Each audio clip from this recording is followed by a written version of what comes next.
Hi friends, आज के तुम्हारे सामने निये चले एसेছি मटन कारिर एक दुर्दान्त रेसिपि। चलो ताहले रेसिपिटा सरासरि देखे नेওয়া যাক। प्रथमेই देखते पाচ্ছো मटनटा आमी भालो करे धुए रेखे दिएছি। एबार एर मধ্যে দিয়ে দিচ্ছি বেশ খানিকটা টক দই, হলুদ গুঁড়ো,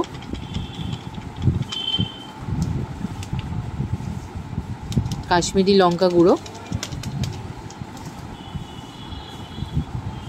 आदा रसुन और काँचा लंका बाटा,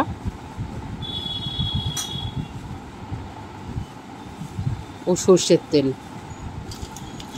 दिए भालो करे एटाके मेखे आमी रेखे देबो।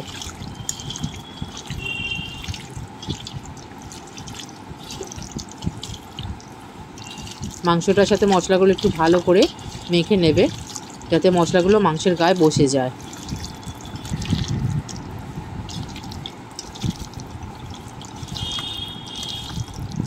এইভাবে চেপে চেপে একটু মশলাগুলো মেখে নেবে।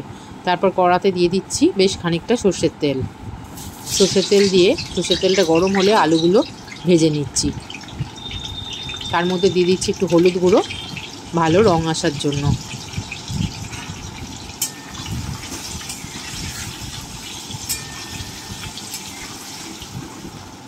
দেখো আলুটা একদম লাল লাল করে ভাজা হয়ে গেছে। এবার আমি একটা পাত্রে তুলে নিচ্ছি।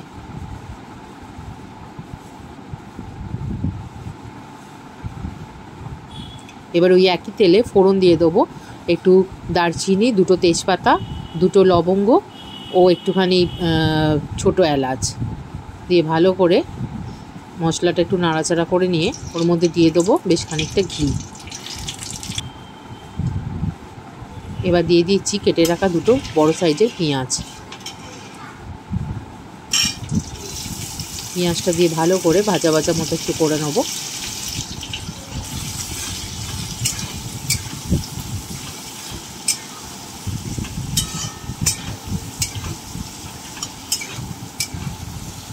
এবার দিয়ে দিচ্ছি পরিমাণ মতো নুন,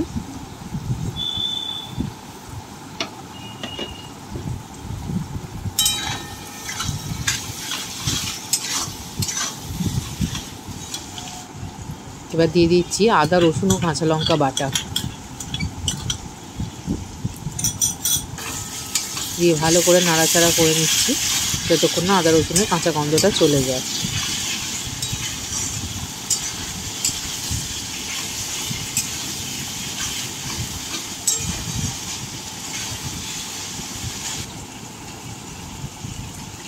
দেখো পেঁয়াজটা ভালো করে ভাজা হয়ে গেছে। এবার দিয়ে দিচ্ছি হলুদ গুঁড়ো, ঝালের জন্য দিয়ে দিচ্ছি লঙ্কা গুঁড়ো,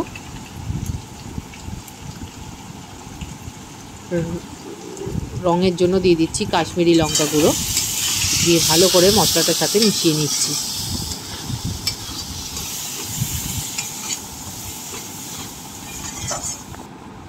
এবার দিয়ে দিচ্ছি পরিমাণ মতো একটু চিনি।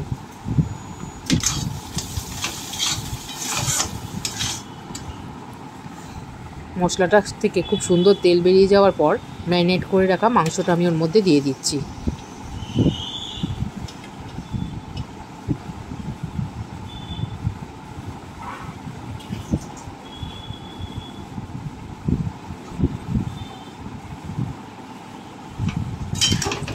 মাংসটা দিয়ে ভালো করে কষতে হবে।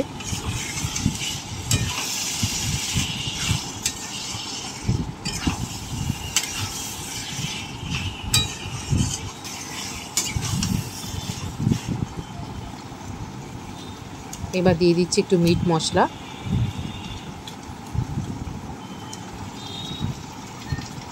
ও দিয়ে দিচ্ছি গরম মশলা দিয়ে আবারও ভালো করে মাংসটা কষিয়ে নেব।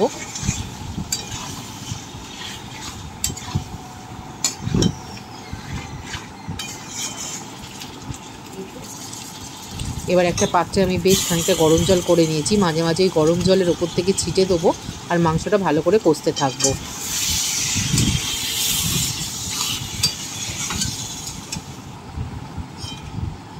দেখো কত সুন্দর এখনই রং এসে গেছে। এবার একটু ঢাকা দিয়ে দেবো। ঢাকাটা খুলে দেখো মাংসটা ভালো মতো কষা হয়ে গেছে ও মাংস থেকে বেশ খানিকটা জলও বেরিয়েছে। এই সময় আমি দিয়ে দেবো টমেটো বাটা। এখানে একটা বড় সাইজের টমেটো আমি বেটে রেখেছি সেটা দিয়ে ভালো করে আবারও মাংসটা কষে নেব। মাংসটা যত ভালো করে কষতে থাকবে তত মাংসটার স্বাদ দ্বিগুণ হবে।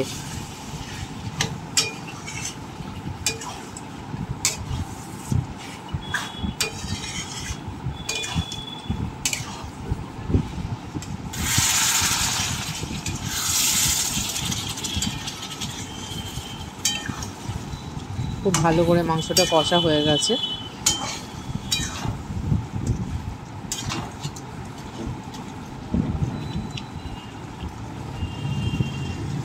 এবার ভেজে রাখা আলুগুলো আমি দিয়ে দেবো,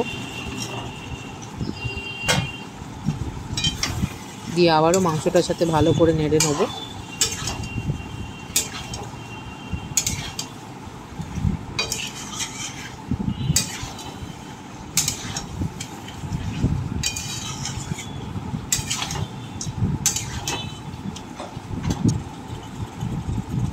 এবার আমি এই গরম জলটা এর মধ্যে দিয়ে দেবো। এখানে কিন্তু কোনো রকম ঠান্ডা জল আমি ব্যবহার করিনি।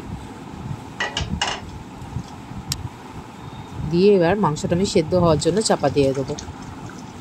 দেখো বেশ খানিকক্ষণ পর চাপাটা খুলে দেখতে পাচ্ছ মাংসটা ফুটে এসেছে এবং আলু ও মাংস দুটোই ভালো করে সেদ্ধ হয়ে গেছে।